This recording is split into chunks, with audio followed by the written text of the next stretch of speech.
Turning attention to South Korea's National Assembly now, and finally some breakthrough. Rival political parties have finally reached an agreement on the makeup of parliament that'll put legislative affairs back on track after more than a month of deadlock. Our Kim Min-ji with the latest.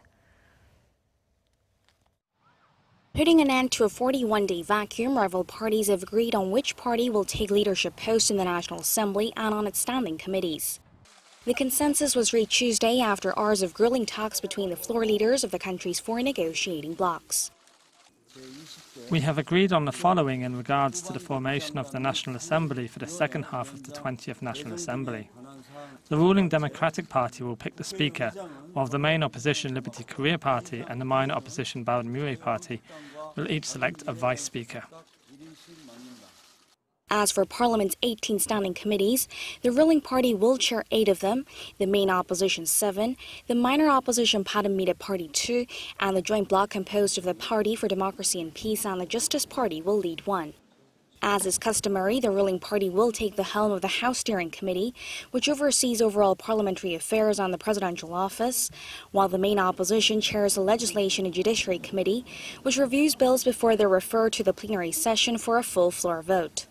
The rival parties also agreed to set up a task force for further discussions to ensure that the Legislative Committee doesn't have excessive influence over lawmaking, which was a main point of contention during the negotiations. A settlement was long overdue given that the key parliamentary posts for the first half of the 20th National Assembly had expired in late May.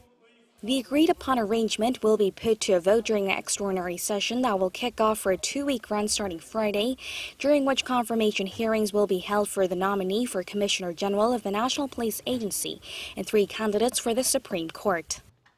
Although the National Assembly is back on track, there are concerns that the July session could be spent getting adjusted, with key positions newly filled. The question now is how quickly rival parties get their hands on the real work, given the stack of pending bills that piled up during the vacuum period.